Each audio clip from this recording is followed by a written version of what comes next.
میرے پیارے آقا علیہ الصلاۃ والتسلیم کے پیردیوانوں، بلا مبالغہ میں یہ کہنا چاہوں گا کہ اللہ رب العزت نے سیدنا سرکار غوث اعظم رضی اللہ تعالی عنہ کو جو مقام عطا فرمایا ہے، نہ آپ سے پہلے کسی کو وہ مرتبہ ملا اور نہ آپ کے بعد کسی کو وہ مرتبہ میسر آئے گا۔ جس طرح حضور اکرم صلی اللہ علیہ وسلم تمام انبیاء کے امام ہیں، اسی طرح فرمایا گیا سیدنا سرکار غوث اعظم رضی اللہ تعالی عنہ تمام اولیاء کے امام ہیں۔ حضور اکرم صلی اللہ علیہ وسلم کی ولادت سے پہلے انبیاء اکرام نے اپنے دور کے انسانوں کے سامنے، انبیاء اکرام نے اپنی امت کے سامنے حضور اکرم صلی اللہ علیہ وسلم کی آمد کی بشارتیں سنائیں۔ اسی طرح فرمایا گیا کہ حضور سیدنا سرکار غوث اعظم رضی اللہ تعالی عنہ سے پہلے جو اولیاء اور صوفیاء گزرے ہیں، انہوں نے بھی اپنے دور کے انسانوں کے سامنے سیدنا سرکار غوث اعظم رضی اللہ تعالی عنہ کے آنے کی بشارتیں سنائی ہیں۔ یعنی ہر ولی نے گویا اپنے زمانے کے لوگوں کے سامنے اس بات کا اعلان کیا کہ ہمارے بعد بغداد کی سرزمین پر ایک ایسا مرد کلندر پیدا ہوگا جس کو اللہ تمام ولیوں کی امامت عطا فرمائے گا۔ اس کا مقام اتنا بلند ہوگا، اس کی شان اتنی بلند ہوگی۔ تو میرے پیارے آقا علیہ الصلاۃ والتسلیم کے پیردیوانوں، جیسے حضور کے آنے سے پہلے انبیاء بشارتیں دے رہے تھے، ویسے ہی سیدنا سرکار غوث اعظم کے آنے سے پہلے اولیاء بشارتیں دے رہے تھے۔ فرمایا گیا امام جعفر صادق رضی اللہ تعالیٰ عنہ، حضرت اویس قرنی رضی اللہ تعالیٰ عنہ، خواجہ حسن بصری رضی اللہ تعالیٰ عنہ، خواجہ جنید بغدادی رضی اللہ تعالیٰ عنہ، خواجہ سری سختی رضی اللہ تعالیٰ عنہ، یعنی یہ وہ تمام اولیاء اکرام کی جماعت ہے جنہوں نے اپنے دور کے لوگوں کے سامنے حضور غوث اعظم کی آمد کا ذکر فرمایا ہے۔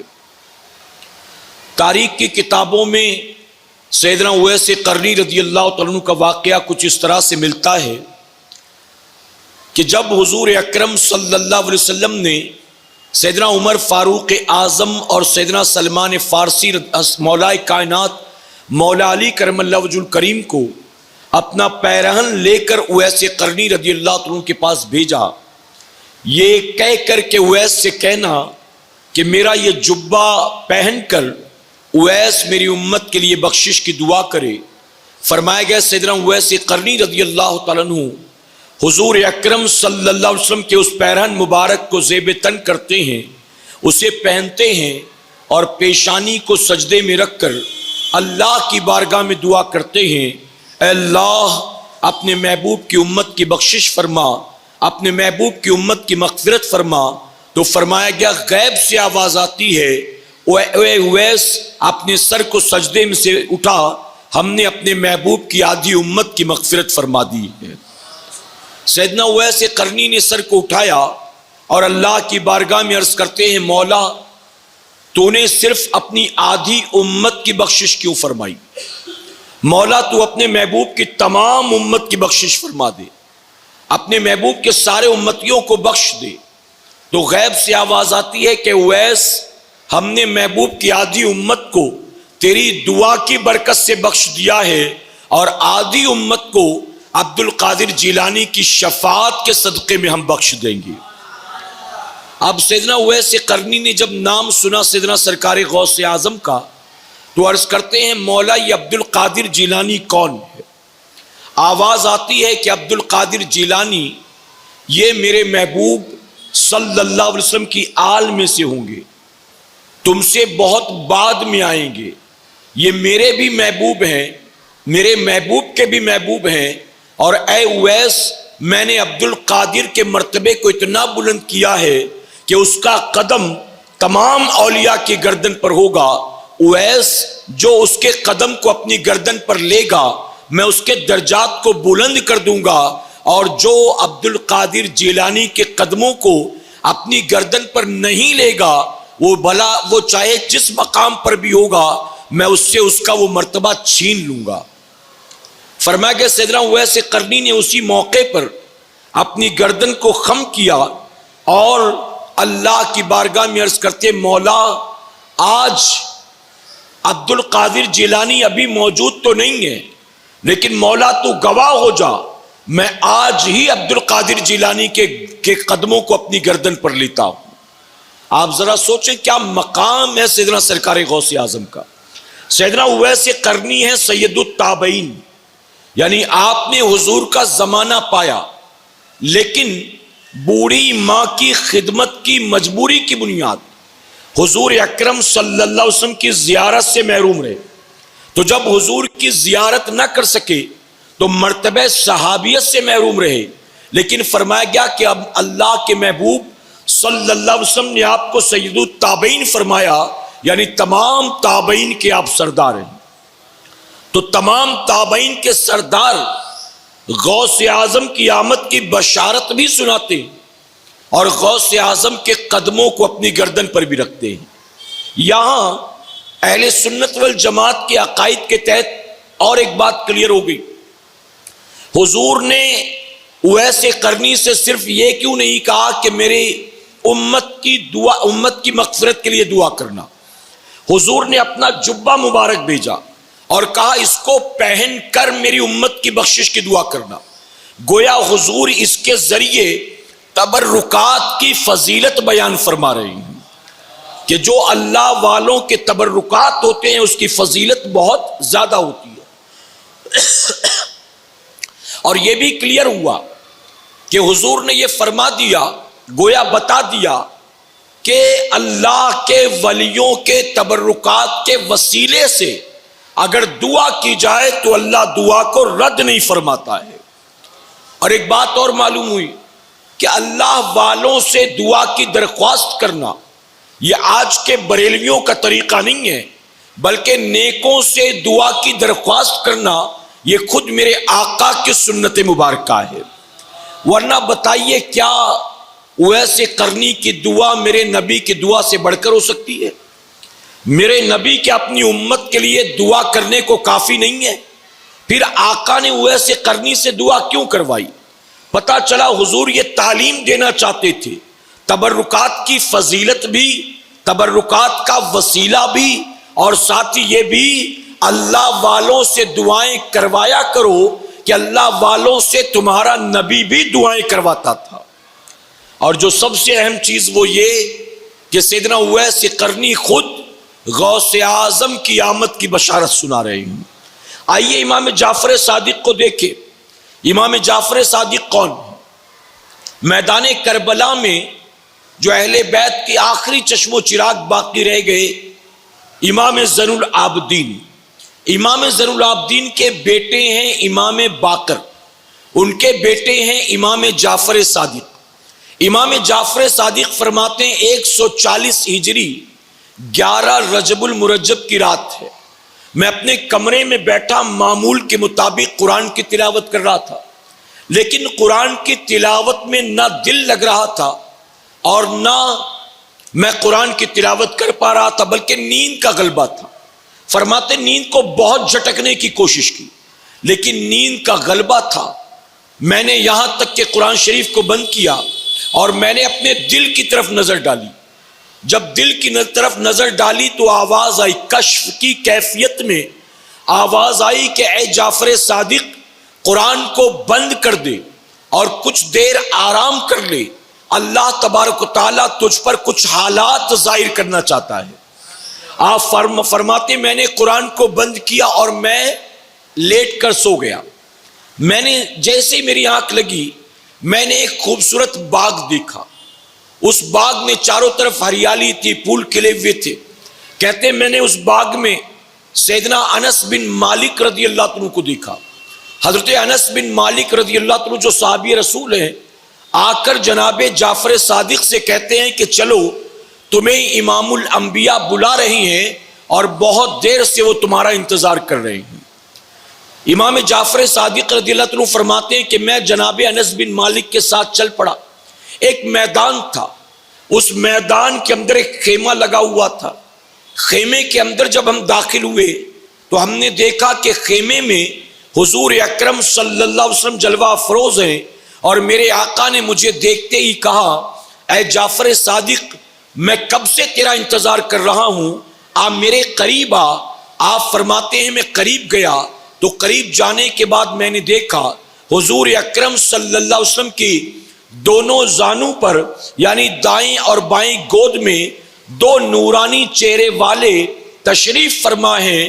کہتے ہیں کہ ایک کا رنگ جو تھا وہ ہیرے کی طرح چمک رہا تھا، ایک کا رنگ جو تھا ہیرے کی طرح چمک رہا تھا، اور جو بائیں زانوں پر بیٹھا تھا وہ یاقوت کی طرح سرخ نظر آ رہا تھا.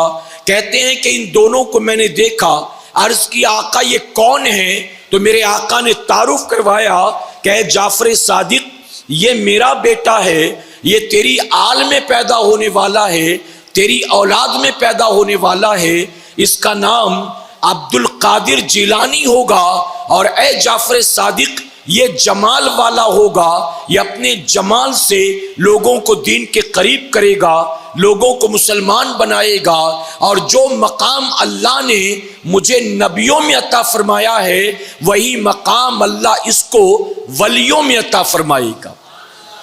پھر فرماتے میں نے بائیں جانب توجہ کی کہ آقا یہ کون ہے؟ تو میرے آقا فرماتے ہیں اس کا نام علی احمد صابری ہوگا، علی احمد صابر ہوگا، اور یہ جلال والا ہوگا، یہ غصے والا ہوگا، یہ اللہ کے دشمنوں کو اللہ کے مقابلے برداشت نہیں کرے گا، اور یہ عمر بھر اللہ کے دشمنوں کا مقابلہ کرے گا. یہ بھی میری آل میں ہوگا. یعنی ایک زانوں پر میرے آقا کے غوث اعظم تشریف فرما تھے، اور دوسرے زانوں پر میرے آقا کے صابر پاک جلوہ افروز تھے. میرے پیارے آقا کے پیارے دیوانوں پھر فرماتے ہیں کہ میری آنکھ کھل گئی، میری آنکھ کھل گئی. اسی طرح خواجہ جنید بغدادی رضی اللہ عنہ آپ روایت کرتے ہیں، آپ غوث اعظم سے 200 سال پہلے کے بزرگ ہیں جو بغداد میں گزرے ہیں. 200 سال پہلے فرماتے ہیں ایک رات اپنے مریدوں کے ساتھ ذکر کا حلقہ لیے بیٹھے تھے. ذکر کے حلقے میں اللہ اللہ کا ذکر کر رہے تھے، تکرار کر رہے تھے. اچانک اللہ کا ذکر کرتے کرتے خواجہ جنید بغدادی رضی اللہ عنہ نے اپنے سر کو زمین پر رکھ دیا، مراقبے میں چلے گئے اور بے ساختہ پکار اٹھے میری گردن پر، میرے سر پر، میری گردن پر، میرے سر پر. مریدوں کو بڑا تعجب ہوا کہ ہم جو ذکر کرتے ہیں اس ذکر میں لا الہ الا اللہ پڑھتے ہیں، اللہ اللہ کا ورد کرتے ہیں، اللہ کی ضرب دل پر لگاتے ہیں، یہ ہمارے پیر و مرشد کیا تکرار کرنے لگے، یہ کیا کہنے لگے. فرمایا کہ جب مراقبے سے واپس آئے تو لوگوں نے پوچھا کہ حضور بات کیا ہے، آپ یہ کیا کہہ رہے تھے؟ تو خواجہ جنید بغدادی رضی اللہ عنہ فرماتے ہیں کہ سنو، اسی بغداد شریف کی سرزمین پر کل ہمارے بعد ایک ایسا ولی کامل پیدا ہوگا، ایک ایسا کلندر پیدا ہوگا کہ جو جمعہ کے دن خطبہ دینے کے لیے بغداد کے منبر پر کھڑا ہوگا اور کھڑے ہو کر اعلان کرے گا کہ میرا قدم تمام ولیوں کی گردن پر ہے. تو آج ہی میں نے اس کے قدموں کو اپنی گردن پر لے لیا ہے، اپنی گردن پر. یہ شان ہے سیدنا سرکار غوث اعظم کی کہ جیسے میرے آقا کی آمد سے پہلے انبیاء اپنی امت کو بشارت دے رہے تھے حضور آنے والے آنے والے ہیں آنے والے ہیں، ویسے ہی حضور غوث اعظم کے آمد سے پیشتر اولیاء اکرام اپنے اپنے دور کے انسانوں کو غوث اعظم کی آمد کی خبر بھی دے رہی ہیں اور ان کا منصب و مقام بھی بیان فرما رہی ہیں. میرے پیارے آقا کے پیارے دیوانوں، سیدنا سرکار غوث اعظم رضی اللہ عنہ آپ حسنی حسینی سید ہیں، یعنی والد کی طرف سے جا کر امام حسن سے ملتے ہیں، اور والدہ کی جانب سے، والدہ کا نام ہے فاطمہ ام الخیر، والدہ کی جانب سے جا کر امام حسین سے ملتے ہیں. آپ کے والد کا نام ہے ابو صالح موسیٰ جنگی دوست رحمت اللہ علیہ، ان کی نسبت سے جا کر آپ امام حسن سے ملتے ہیں. یعنی آپ نجم الطرفین ہیں، دونوں طرف سے آپ سید ہیں۔ آپ کے والد ابو صالح موسیٰ جنگی دوست فرماتے ہیں میرے گھر بچے کی ولادت سے پہلے حضور اکرم صلی اللہ علیہ وسلم میرے خواب میں تشریف لائے اور میرے آقا نے کہا ابو صالح میرے بیٹے ان قریب تیرے گھر میں ایک بچے کی ولادت ہوگی، یہ میرا بیٹا ہوگا، یہ میرا بھی محبوب ہوگا، اللہ کا بھی محبوب ہوگا، اور اے ابو صالح اللہ تیرے اس بیٹے کو تمام ولیوں میں وہ مقام دے گا جو مقام اللہ نے مجھے تمام نبیوں میں عطا فرمایا ہے۔ اس کے بعد فرماتے جناب ابو صالح کہ اس خواب کے بعد مسلسل خواب کا سلسلہ شروع ہو گیا، انبیاء اکرام اولیاء اکرام میرے خواب میں آتے، صحابہ خواب میں آتے اور وہ آ کر عبد القادر کی ولادت کی خوشخبری سنایا کرتے تھے۔ اور آپ جانتے ہیں کہ میرے نبی نے غوث اعظم کی ولادت کی بشارت بھی دی اور ابو صالح موسیٰ جنگی دوست کو یہ بھی بتایا کہ اپنے بیٹے کا نام عبد القادر رکھنا۔ پتا چلا یہ ایک نام بھی میرے نبی کا پسندیدہ ہے اور خود میرے نبی نے یہ نام حضور غوث اعظم کا رکھا ہے۔ میرے پیارے آقا کے پیارے دیوانوں، آپ کی والدہ حضرت فاطمہ ام الخیر خود فرماتی ہیں کہ جب میں حاملہ ہوئی تو میرے خواب میں مسلسل اللہ کی برگزیدہ بندیاں خواب میں آیا کرتی تھی اور وہ آ کر میرے گھر ہونے والے بچے کی خوشخبری سنایا کرتی تھی۔ میرے پیارے آقا کے پیارے دیوانوں، حضور غوث اعظم جانتے آپ کی ولادت کب ہوئی؟ آپ کی والدہ کی عمر ہو گئی تھی 60 سال۔ اب آپ سوچیں کہ 60 سال میں تو ایک عورت کے ماں بننے کی ساری امیدیں ختم ہو جاتی ہیں، یعنی 60 سال میں کون سی عورت کہاں ماں بنتی ہے؟ تو جس عمر میں ایک عورت کی ساری امیدیں ختم ہوتی ہیں اس عمر میں غوث اعظم پیدا ہوئے۔ علماء فرماتے ہیں یہ بھی غوث اعظم کی کرامت ہے کہ آپ کی والدہ 60 سال کی ہو گئی تو اللہ نے آپ کو غوث اعظم جیسا بیٹا عطا فرمایا ہے، یہ بھی آپ کی کرامت۔ اور میرے پیارے آقا کے پیارے دیوانوں، جس رات غوث اعظم پیدا ہوئے رمضان المبارک کی پہلی تاریخ تھی، فرمایا کہ جس رات غوث اعظم کی ولادت ہوئی ہے پورے بغداد میں تقریباً 1100 بچے پیدا ہوئے ہیں۔ کتنے بچے؟ 1100۔ اور ان 1100 بچوں میں بغداد میں جو 1100 بچے پیدا ہوئے ان میں ایک کے گھر بھی بیٹی پیدا نہیں ہوئی، بلکہ اللہ نے سب کو غوث اعظم کے قدموں کی برکت سے بیٹے ہی عطا فرمائے ہیں، بیٹے۔ میرے پیارے آقا علیہ الصلوۃ والتسلیم کے پیارے دیوانوں، تو سیدنا سرکار غوث اعظم فرمائے کہ ایک رمضان المبارک کی تاریخ کو آپ کی ولادت ہوئی۔ آپ نے رات کو اپنی والدہ کا دودھ پیا، ماں جب سحری کے لیے اٹھی ماں نے سحری کیا، غوث اعظم نے ماں کا دودھ پیا، لیکن دن بھر جب ماں حالت روزہ میں تھی آپ نے اپنے بیٹے کو دودھ پلانے کی کوشش کی۔ اب دیکھیں میں شیر خوارگی کی پوری عمر کی بات کر رہا ہوں، ورنہ غوث اعظم کی ولادت کے بعد تو ان کی والدہ پر اس سال روزہ معاف ہوگا۔ آپ کی والدہ روایت کرتی ہے کہ عالم شیر خوارگی میں ہمیشہ میرے بیٹے کا یہی حال تھا۔ ایک بچہ آپ جانتے کتنے سال دودھ پیتا ہے؟ 2 سال۔ کتنے؟ لڑکا ہو چاہے لڑکی ہو دودھ پلانے کی عمر 2 سال ہے۔ تو اب پیدا ہوئے ایک رمضان شریف کو، اب اگلی رمضان شریف آئی تو 1 سال کے ہو گئے ہوں گے، اس کے بعد دوسری رمضان شریف آئی تو 2 سال کے ہو گئے ہوں گے۔ تو عالم شیر خوارگی میں آپ کی والدہ کہتی کہ رات کو تو میرا بیٹا دودھ پیتا، سحری کے وقت میں سحری کرتی میرا بیٹا دودھ پیتا، لیکن دن میں جب میں اس کو دودھ پلانے کی کوشش کرتی تو میرا بیٹا دودھ نہیں پیتا تھا۔ 1 دن 2 دن 3 دن 4 دن، جب کئی دنوں تک معاملات یہی تھے، آخر کار آپ کی والدہ کو یہ احساس ہوا کہ میرا بیٹا دن میں دودھ اس لیے نہیں پیتا ہے چونکہ سارے لوگ روزہ رکھتے ہیں، میرا بیٹا دودھ نہ پی کر گویا روزہ رکھ رہا ہے، روزہ۔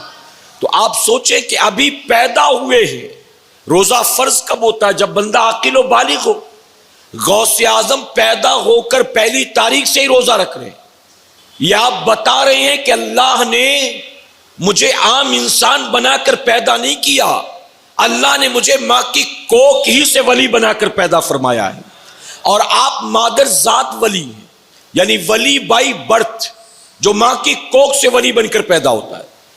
تاریخ میں بہت سے اولیاء گزرے جو ماں کی کوکھ سے ولی بن کر پیدا ہوئے، لیکن اگر ان کی سوانح اٹھا کر، سیرت اٹھا کر دیکھو تو پتا چلے گا کہ ایسے بچے انہی کے گھر میں پیدا ہوئے جہاں ماں باپ خود بھی نیک ہوا کرتے تھے۔ جہاں ماں باپ نیک نہ ہو، اخلاق اچھا نہ ہو، کردار اچھا نہ ہو، شریعت و سنت کے عامل نہ ہو، وہاں ایسے بچے پیدا نہیں ہوتے ہیں۔ سیدنا سرکار غوث اعظم ماں کی کوکھ سے ولی بن کر پیدا ہوئے۔ حضور غوث اعظم، ایک مرتبہ آپ کی خادمہ نے آپ سے سوال کیا، بہت توجہ سے سنیں۔ جب آپ جوان ہو گئے، آپ کی ولایت کے ڈنکے بجنے لگے، تو آپ کی جو بچپن سے خادمہ تھی، اس خادمہ نے آپ سے پوچھا کہ بیٹا عبد القادر، جب بچپن میں تم بچوں کے ساتھ کھیلتے تھے، اب ایک بات اور سمجھ لیں، حضور غوث اعظم کھیلتے نہیں تھے۔ اس کی وجہ کہ بچپنے میں جب آپ کے اڑوس پڑوس کے بچوں نے آپ کو کھیلنے کی دعوت دی اور آپ نے ان کے ساتھ کھیلنے کی کچھ کوشش کی، تو ہمیشہ غیب سے آواز آتی تھی، عبد القادر، ہم نے تجھے کھیلنے کودنے کے لیے پیدا نہیں کیا ہے، یعنی تو اس لیے پیدا نہیں کیا گیا، تیرا تو کچھ اور کام ہے، تیری پیدائش کا مقصد تو کچھ اور ہے۔ تو آپ کی وہ خادمہ کہتی ہے کہ جب آپ بچوں کے ساتھ کھیلتے، ابھی کبھی اتفاق ہوا ہوگا، تو جب بچے ہائیڈ اینڈ سیک کھیلتے تھے، لکا چھپی کھیلتے تھے، تو بیٹا عبد القادر، بچے جہاں بھی جا کر چھپتے تھے تم سب کو ڈھونڈ لیتے تھے، لیکن جب تم چھپتے تھے تو تمہیں کوئی نہیں ڈھونڈ پاتا تھا، آخر مجھے یہ راز بتا دو کہ تم کہاں چھپتے تھے؟ تو غوث اعظم مسکرا کر فرماتے کہ مائی، میں بتا دوں کہ میں کہاں چھپتا تھا؟ خادمہ نے کہا ہاں ضرور بتائیں۔ غوث اعظم فرماتے میں زمین پر نہیں چھپتا تھا، میں تو چاند میں جا کر چھپ جایا کرتا تھا، میں چاند میں چھپ جاتا تھا۔ خادمہ کو بڑا تعجب ہوا، یہ کوئی بات ہوئی؟ چاند میں جا کر چھپ جاتے تھے، یہ کوئی بات ہوئی؟ کیسے ممکن ہے؟ تو خادمہ نے کہا کہ اچھا چاند میں چھپ جاتے تھے، کیا ابھی بھی چاند میں چھپ سکتے ہو؟ یعنی اس نے چاہا کہ میں دیکھ لوں تاکہ یقین ہو جائے، کہا ابھی بھی چاند میں چھپ سکتے ہو؟ غوث اعظم فرماتے وہ تو بچپنا تھا کہ میں چاند میں چھپا کرتا تھا، اب میں چاند میں نہیں چھپتا، میرے اندر ہزاروں چاند چھپا کرتے ہیں، اب میرے اندر ہزاروں چاند چھپتے۔ ذرا سوچیں، یہ غوث اعظم کی شان ہے۔ تبھی تو میرے آقا فرماتے، تبھی تو غوث اعظم فرماتے، میں جب تک نئے مہینے کا چاند مجھ سے اجازت نہ لے لے تب تک وہ نکلتا نہیں ہے۔ یعنی چاند آ کر پوچھتا ہے 29 پہ نکلوں کہ 30 پہ نکلوں، آپ کہیں تو ابھی نکل جاؤں یا کل نکلوں۔ یہ غوث اعظم کی شان ہے۔ میرے پیارے آقا کے پیارے دیوانوں، سیدنا سرکار غوث اعظم فرماتے ہر آنے والا نیا مہینہ سب سے پہلے میرے پاس آتا، اجازت لیتا، اور پورے مہینے میں کیا کچھ ہونے والا ہے، حالات کیسے ہوں گے، معاملات کیسے ہوں گے، بیان کرتا، اس کے بعد نکلا کرتا تھا۔ یہ شان ہے سیدنا سرکار غوث اعظم کی۔ میرے پیارے آقا کے پیارے دیوانوں، حضور غوث اعظم نے ایک مرتبہ اپنی والدہ سے کہا کہ امی جان، مجھ سے غلطی ہو گئی تھی بچپن میں، مجھے معاف فرما دے۔ ماں نے کہا بیٹا کس بات کی معافی مانگتا ہے؟ آپ نے فرمایا کہ پہلے معاف کر دے تو میں بتاؤں۔ غوث اعظم کی والدہ نے کہا بیٹا تو نے کبھی میرا دل دکھایا نہیں، میری نافرمانی کی نہیں، میں نے تجھے کبھی ڈانٹا مارا نہیں، آج کس غلطی کی معافی مانگتا ہے؟ مجھے تو نہیں لگتا کہ تو نے کبھی کوئی غلطی کی۔ آپ عرض کرتے ہیں کہ امی جان مجھے معاف کر دے، پھر میں بتاؤں گا غلطی کیا۔ باپ نے کہا ٹھیک ہے، نہیں مانتا تو ٹھیک ہے، میں معاف کرتی ہوں، اب بتا کہ تو نے کیا غلطی کی۔ غوث اعظم عرض کرتے ہیں کہ امی جان، جب میں آپ کے شکم میں تھا، آپ کمرے میں بیٹھی تھی اور کمرے میں اندھیرا تھا، دروازے پر کسی سائل نے سوال کیا، دستک دی، آپ سائل کے سوال کو پورا کرنے کے لیے اٹھی، ان قریب تھا کہ آپ دروازے کی کنڈی کھولتی اور اس سائل کے سوال کو پورا کرتی۔ اچانک میں نے دیکھا کہ کنڈی کی طرف آپ کے ہاتھ بڑھ رہے ہیں اور اس کنڈی سے ایک سانپ لپٹ کر بیٹھا ہوا ہے. اندھیرا کمرے میں تھا, آپ کو وہ سانپ نظر نہیں آ رہا تھا, میں نے وہ سانپ دیکھ لیا. اب جانتی ہیں آپ کو سانپ کے ڈنگ سے بچانے کے لیے اچانک میں نے آپ کے شکم میں کروٹ لی, میں نے اچانک کروٹ لی, میرا کروٹ لینا تھا, آپ کو درد پیدا ہوا اور آپ جو ہاتھ بڑھا چکی تھی, آپ نے ہاتھ کو پیچھے کیا, اپنے پیٹ کو پکڑا اور نیچے بیٹھ گئی. امی جو میں نے اس وقت کروٹ لی تھی, آپ کو تکلیف ہوئی تھی, وہ تکلیف دینے کے لیے نہیں تھا بلکہ سانپ کے ڈنگ سے آپ کو بچانے کے لیے تھا. میں اسی درد پر آپ سے معافی مانگتا ہوں. اے سرکار مدینہ کے پیارے دیوانوں, ذرا سوچو, سانپ کے ڈنگ سے اپنی ماں کو بچانے کے لیے غوث اعظم شکم میں کروٹ لے تو اس پر بھی معافی مانگتے ہیں, اور ہم اور آپ اپنے ماں باپ کا ہزاروں مرتبہ دل دکھاتے ہیں اور کبھی معافی مانگنے کا خیال بھی نہیں آتا ہے. ایک بات اور سن لیں, غوث اعظم کہاں تھے اس وقت؟ ماں کے شکم میں, ماں کے شکم میں.